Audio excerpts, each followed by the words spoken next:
Hey guys, welcome back. I'm going to be trying something a little bit different today. I'm going to be watching a movie and try narrating it to you as I watch it. I'm not really sure how this will work. You'll have to let me know if you like this type of video style. I've wanted to try something like this for a while, but I just hadn't got around to it yet. This one I have today for you is a UFO documentary. Some of you enjoyed a video I did about the Betty and Barney Hill abduction story. This one in particular is called Westall 66, a suburban UFO mystery. And maybe I can just read you a short description of it before we get started, just so you have a small idea of what to expect. So it is directed and edited by Rosie Jones. It's a riveting and unique look at what happened in the Westall suburb of Melbourne in 1966. Westall High School was the centre of the biggest mass UFO sighting in Australia, yet the event was deliberately suppressed.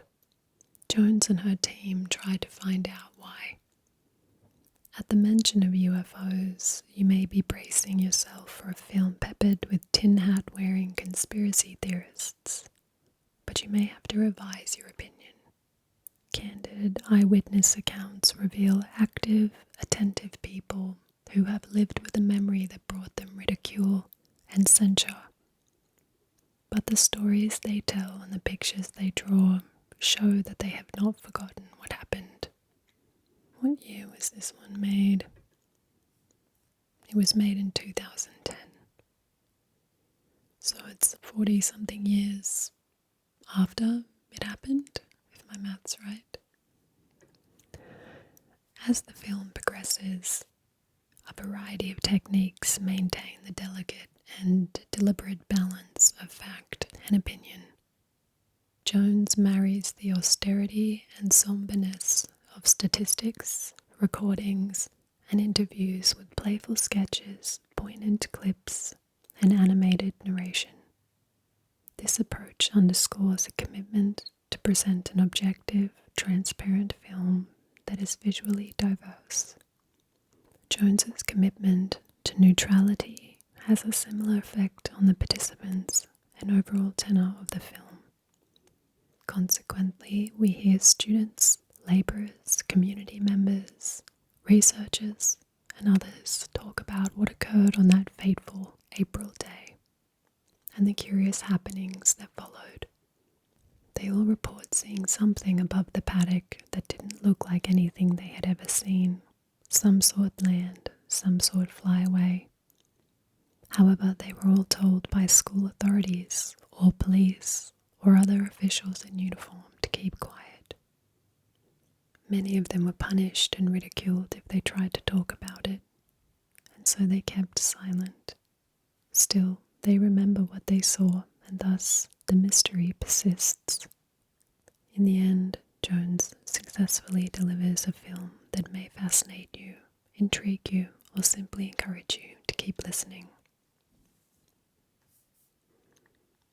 Okay, so we start with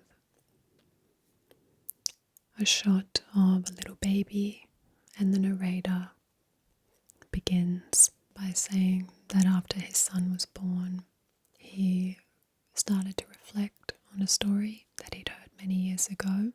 It was a story about the power that adults hold over children, the stories that we tell them, and the stories like this one that they're never meant to hear. And there's some old school footage of Melbourne in the 60s. The story starts on the 6th of April, and it was a day that started like any other day. until something appeared in the sky above the suburb of Westall in Melbourne. And then there's a montage of the witnesses, just little clips of them talking about what they saw. One of the women said they looked up and they saw a saucer type thing taking off.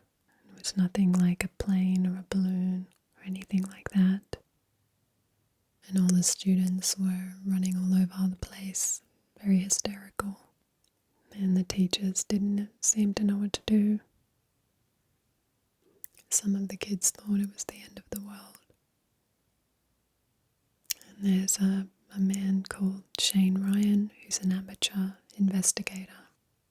And he's speaking about how these children had an extraordinary experience, which they tried to share with the adults, and how much difficulty they had.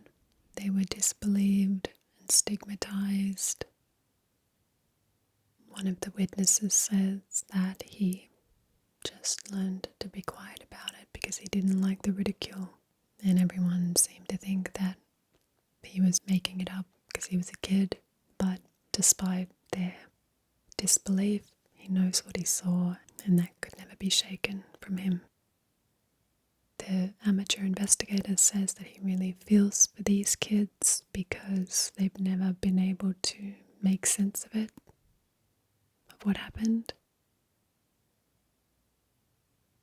It was the biggest mass UFO sighting we've had in Australia, and yet it was suppressed, deliberately kept out of the public, and the investigator, like the witnesses, wants to know why. And despite all the content made about this being buried, the memories have survived. Then we switch over to one of the witnesses.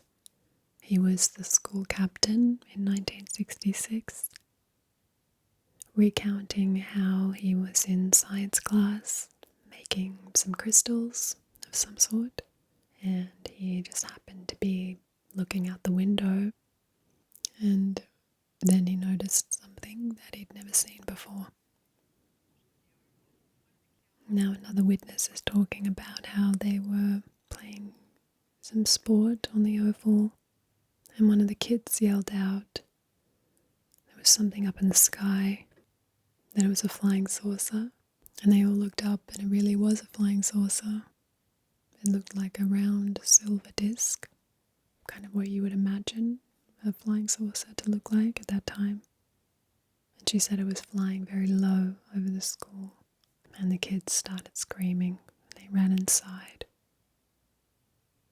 And another of the witnesses says that she was in class and a student ran in screaming and said there's a flying saucer in the oval. And the other kids in the class jump up and they run towards the door, and the teacher tells them to sit down, it's not recess yet. And then just a few minutes later the bell went off.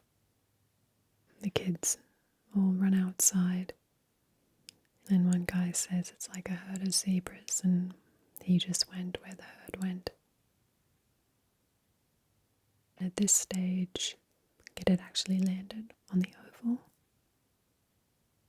The chemistry teacher grabbed a camera and started taking pictures to see the saucer lifting off. Now they're interviewing one of the teachers that was on yard duty that day, saying that he delayed going outside because it was his only time to have a cup of tea. And he said this is something that stayed with him for 42 years. Finally, he went outside. One of the other teachers came up to him and said, "Did you see it? Did you see it?" And he pointed up in the air. And the guy said, "No, what are you talking about?" And he remembers exactly what the other guy told him. He said it was up in the sky. It moved at incredible speeds. It hovered, and there seemed to be these little light planes, he calls them Cessnas, that were circling around this craft. A couple of the students, they're actually at the school showing the documentary crew where the saucer was and where exactly it landed and the movements it made when it took off. One of them says that it seemed like it became aware that there were these other planes coming, and then it just left really fast. And then it flew across to an area called the Grange, which was a pine plantation behind the school. The Grange was a place where the students of Westall would go for cross-country runs and where they would play games, hunt for lizards, and also where they would smoke and hang out.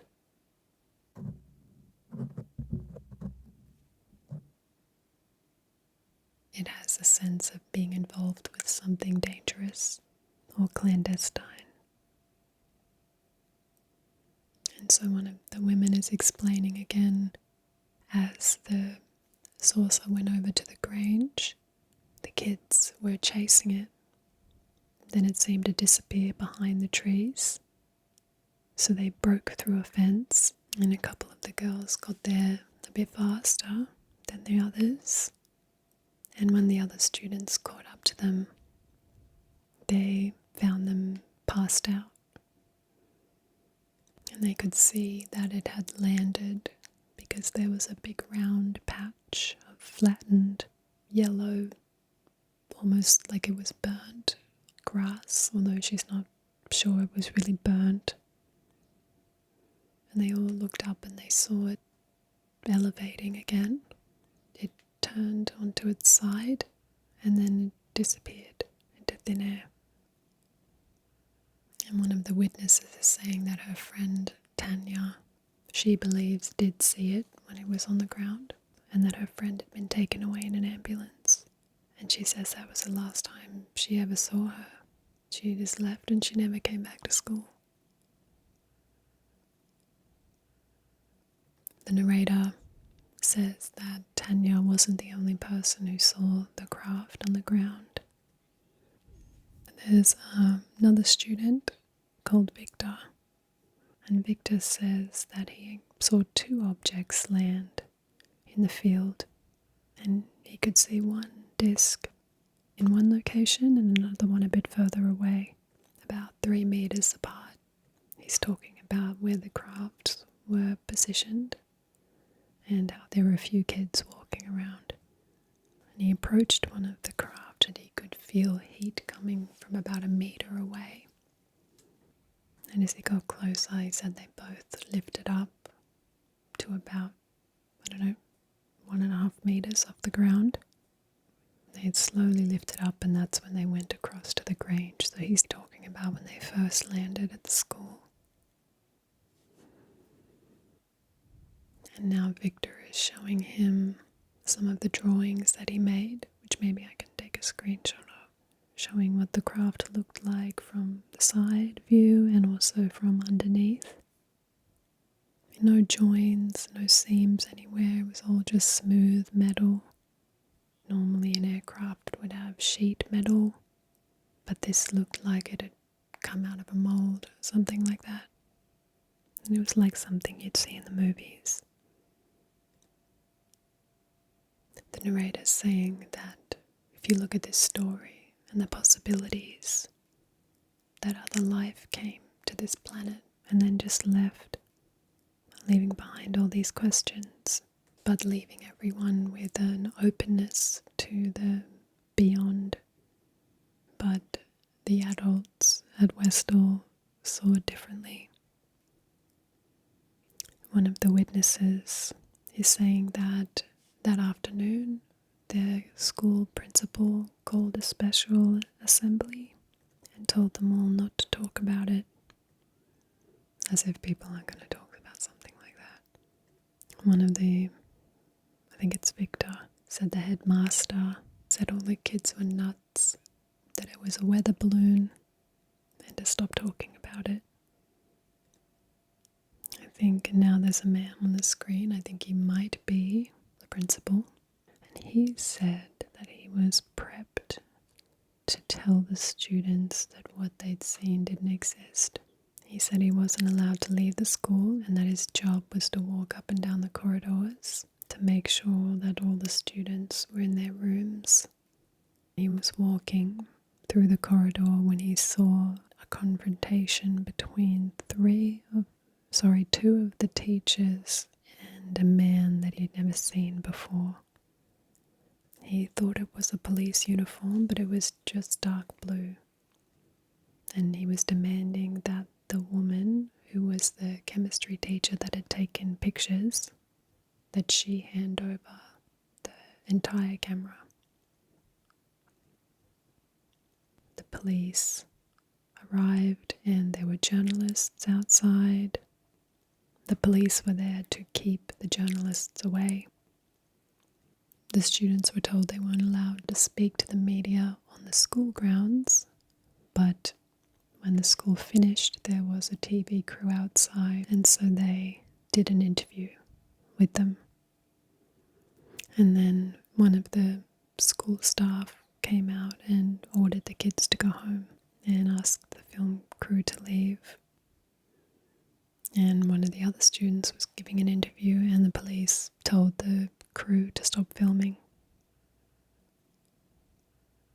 One of the students is saying that she was kind of a mischievous kid and she told her story to a newspaper and her picture was in it. And she got detention again. She said she didn't go unpunished, but it was worth it. And she laughs. So now the narrator is saying that he has 2 new leads that he can follow, the media crew, Channel 9, that were interviewing the students, and the newspaper, what was it called? Yeah, Dan Denong, it looks like. And he first called Channel 9 and they had a look through their archives for a story about flying saucers, and they found a record of a story that would link to their physical storage of old film. And so the narrator says that all he would have to do is find the matching film roll in the storage, but he couldn't find anything there. And that was pretty devastating. And nobody had an idea where it had gone. But he says the good news is the Dandenong Journal still exists, and he's told that it's here in this library. It's the only written account of the story that he's heard of so far, so it's really precious. The narrator's saying something obviously happened, but the authorities don't want the kids to talk about it. And that raises all sorts of questions, like why can't it be discussed? Why can't they find more information about what it was? He said the headmaster is a key part of the story, but he's passed away. So he's hoping that the headmaster's children might be able to shed some light on his behaviour. So they start out talking a little bit about the headmaster, his younger years, seems like. The daughter is saying that he had a good sense of right and wrong. He was pretty black and white. And that if something didn't fit in with what he believed, he found that pretty difficult. And the son says that this incident would have disrupted the smooth running of the school, and the daughter says that he would have been a skeptic as he didn't believe in supernatural things, that he really believed in discipline and respect. She thinks it was difficult how things changed after this, and that he was maybe a little bit judgmental.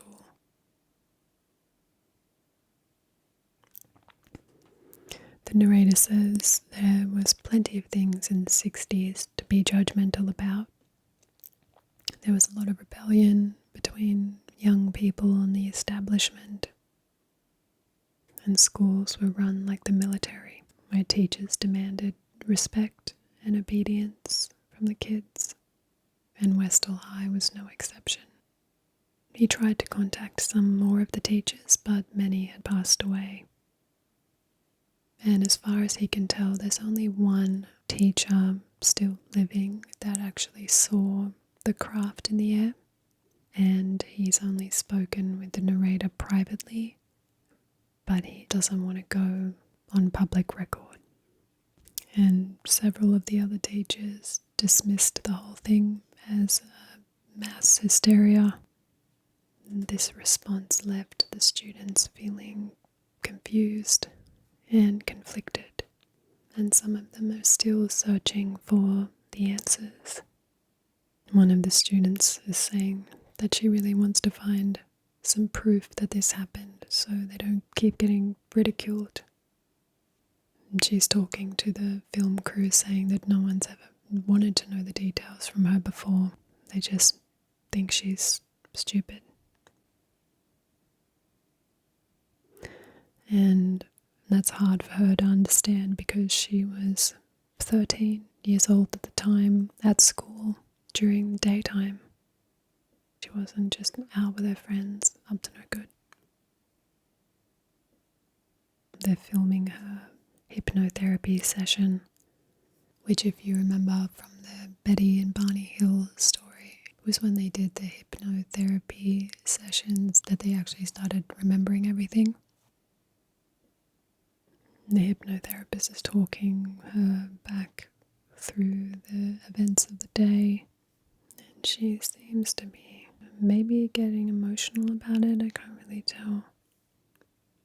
The narrator's saying that we're all affected by experiences that aren't properly acknowledged or accepted, and he recounts his own experience as a child, losing his father young, feeling like he didn't have anyone to talk to about it.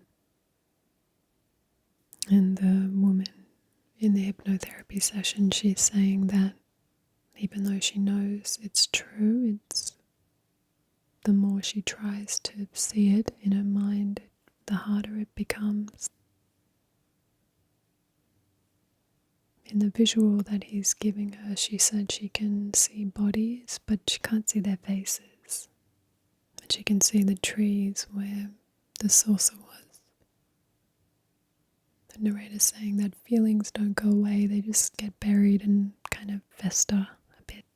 If there were UFOs that day, there should be other people in the neighborhood, around the area, that could corroborate what the students saw.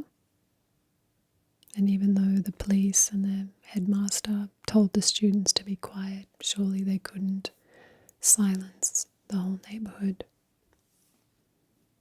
So he's handing out flyers around the neighborhood, dropping them in people's letterbox. And within a few days he gets contacted by another witness, a guy who was working on a property next door to the Grange. He said he was working out in the fields, loading some produce up for a market.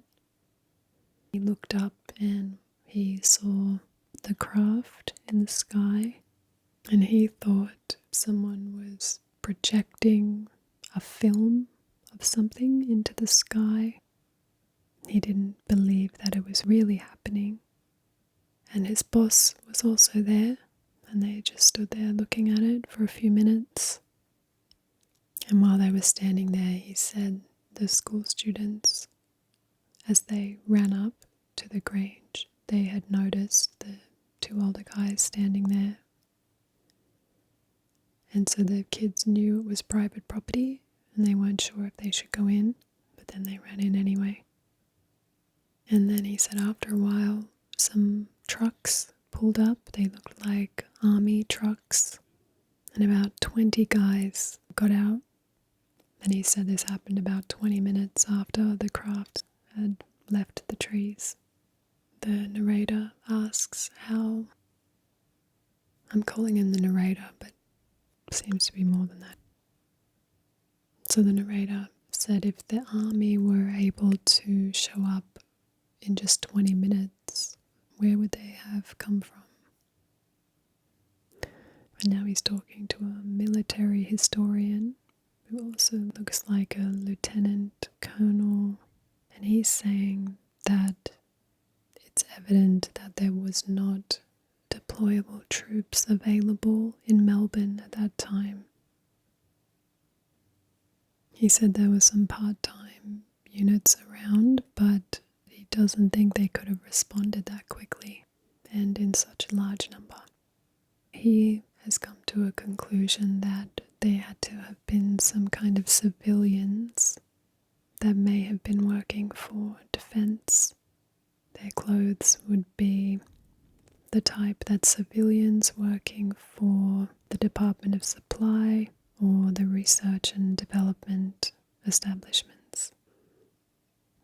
The narrator said that he discovers there were other people in uniform that were seen in the area on the day of the sighting. There was another guy who was an apprentice mechanic that also went to the Grange, and he saw a farmer driving a tractor around the field. He thinks this farmer must have agreed to help the military or whoever was there in the big trucks, being a lookout. And so the mechanic and his sister, I think it was, were trying to peer through the fence, but they had to be careful that they didn't get spotted. He said he saw people in camouflage and people in blue uniforms. And it seemed like one of the soldiers was using what looked like a metal mine detector, walking around, sweeping back and forth over the ground. He also sees them kicking the ground for some reason, and then they get called back to the trucks and they disappeared. Then him and his sister could enter the paddock. Even though he didn't know what they were walking into, he just knew that because the army was there that it had to be something important. It's back to the historian guy saying that they mustn't have been Australian army because Australia wasn't using camouflage uniforms back in those days, nor would they have been British. But they do match the description of the United States Air Force. And the narrator says that there were American military personnel in Melbourne in 1966. He's talking about the space race between Russia and the US. He's also showing some TV footage of some shows talking about flying saucers.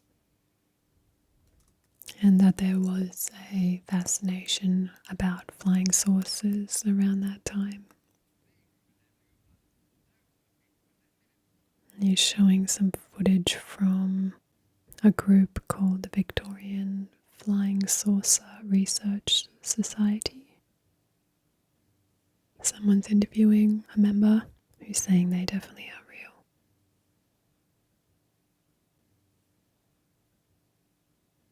And this older woman says some of them come from other planets and some of them come from the center of the earth. And the president of that group is saying that they used to invite people to come and talk about their experiences, especially if it was dramatic. People feel the need to talk about it.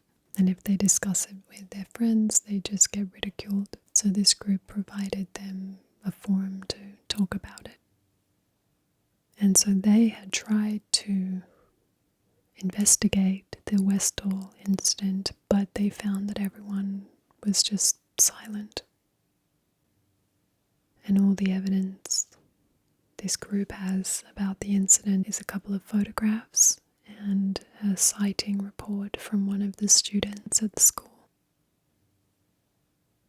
They also tried to talk to some of the pilots of the light aircraft that had been seen flying after the flying saucer, but they wouldn't speak either.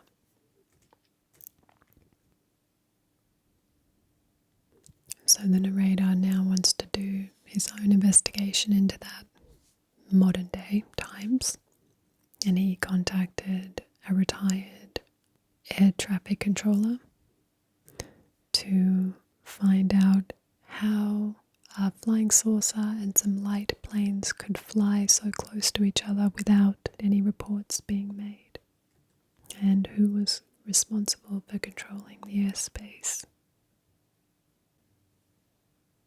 The air traffic controller says that the airport, Moorabbin Airport, was responsible for the 5-mile radius around Moorabbin and up to 3,000 feet. And beyond that was the responsibility of Essendon.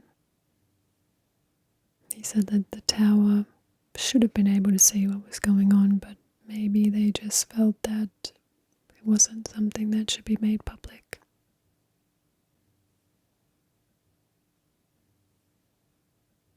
The narrator says that there is evidence that the American government wanted to cover up anything related to UFOs, that they had set up a committee to objectively investigate UFOs, but a leaked memo revealed that the whole investigation was a sham. And one of the most vocal critics of the government was this atmospheric scientist, Professor James MacDonald, who said that due to the heavy number of sightings seen in the early 50s, the CIA and the Air Force became concerned, and they made a policy that would punish people for releasing information. And as a result of that, scientific investigation was somewhat stifled. The narrator says that in Australia we have the same kind of policy of ridiculing people. So he starts to search for other sightings that might have happened around the same time as Westall. And he did discover that about 4 days before the Westall incident, he found someone had taken a picture of an object from their backyard that matched the description of the Westall craft. And then also 2 days before Westall, a man was driving in central Victoria when he noticed a strange light display in front of him. And he said that the headlights of his car almost seemed magnetically drawn to this thing, so they were in front of the car and then they kind of curved off towards the whatever it was that was in front of him. And he didn't hang out very long. He took off shortly after. And he only reported this incident after he heard later that a young man had died when his car collided with the tree that this craft was sitting behind. He said he had a couple of visitors from the government department. At least one of them was from the Air Force. And they took a look at his car, and the guy asked if they would let him know what they found out, and they said, yeah, we'll let you know. But he obviously never heard anything more about that. And when the narrator looked through the Air Force's list of sightings for 1966, he didn't find any of these cases reported, even though we know that they were investigated. Now there's a UFO researcher that's being interviewed, and he said that he was requesting information on a lot of different cases. But when he requested more information for the Westall case, he found that there wasn't any. And he thought that was really strange, given there was so many people involved, hundreds of people involved. And there was a military investigation, and there was media. Now there's a man from the Disclosure Australia project who searched through the Air Force, the Department of Defence, the Air Board, Air Force bases, Department of Civil Aviation. I don't know if I'm pronouncing all these things right, but basically he looked through a lot of agencies and said they found nothing about the Westall incident. So it's becoming really clear the sighting has been erased from the record, and he's hoping that maybe some publicity will draw some former authorities out of the woodwork. And there's just some footage of him doing an interview with one of the news stations. And one of the students is also there, and she said that to get some closure on this, she would really like if someone from the police or the military would come forward and confirm that it happened. But after this little publicity campaign, he said he didn't get any authorities contact him. However, he did get another witness come forward. This was a guy who saw the circles in the grass at the Grange on the day of the sighting, and then he went back the next day to have another look. And he said there was a group of army, military, air force, whatever they were, that were there and were stopping him from going through. The narrator asked him, did they give you any reason? And the guy said no. But he remembers seeing vehicles and equipment they were using, like what he thought looked like Geiger counters. And so a week later, he decided to go back again to have another look. And as he was walking down to the area where the craft had landed, he noticed that the grass had been cut, but where the actual craft had landed, that whole area had been burnt. Now it's back to the military historian, the lieutenant colonel, who says that an R&D establishment, he's saying they would destroy evidence. At that time, Australia was working on some pilotless craft, and if any information about that would probably be in Defence Central somewhere, or probably overseas. There may not be anything left about it in Australia.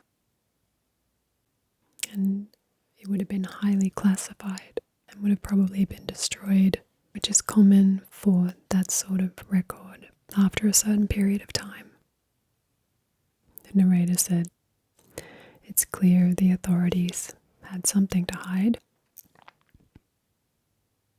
And one of the students from earlier on is saying that he was called into the gym and was told that there was some experimental stuff going on and they don't want anyone to find out. But they didn't explain who they were or where they were from. And the military historian is saying that it had to be something that we were in on for them to have responded so rapidly, that they must have known some craft had crashed that they were responsible for, which could be possible.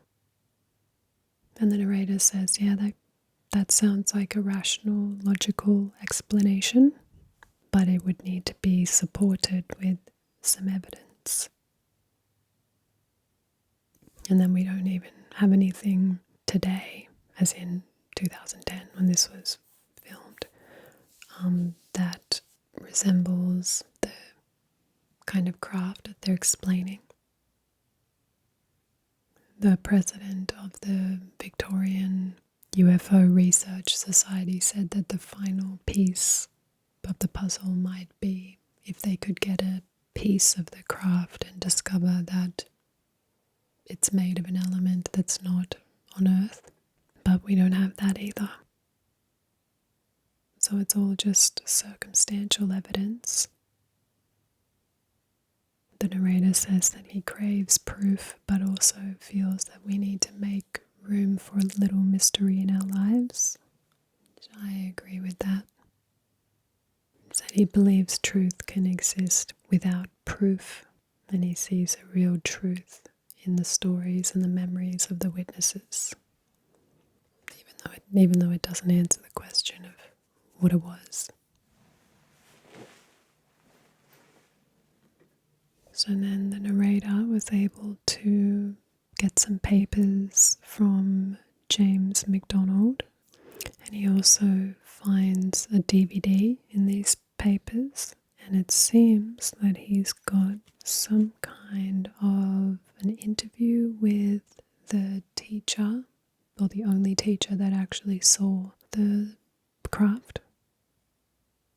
He's saying that the headmaster seemed to be the most influenced by some pressures to keep things quiet, that an Air Force officer had been out to the school. So he's got a little more evidence now that the Air Force was involved at Westall, but the students had told him that there were other authorities that came to the high school. And he's now talking to one of the students who's recounting her experience where she was called into the headmaster's office to talk to a very well-dressed man. And they wanted her to retell her side of what had happened the day before. And they say to her, "So you think you saw a flying saucer?" And she said, "I didn't say that. I just said I saw an object." And she feels that these men and the government in general felt it would be pretty easy to silence the children. But there was also the other teacher that was on the audio recording before, the one that had seen the craft as well, who said that 2 officers had gone to his house and threatened him. They said they would tell people he was an alcoholic just to make him, seem crazy. And since he was a teacher, he just felt like he couldn't take the risk. The outspoken critic in all of this was James MacDonald, and the government had ridiculed him due to his belief in UFOs. The narrator says that his professional reputation was ruined. And sadly, he was found passed away, apparently took his own life. And he's saying that it reminds him of other scientists and outspoken people that have been shut down, and that he would like his own son to live in a world where it's possible to discuss even the craziest ideas without fear of ridicule or punishment. And yeah, that's about the end of the documentary. So,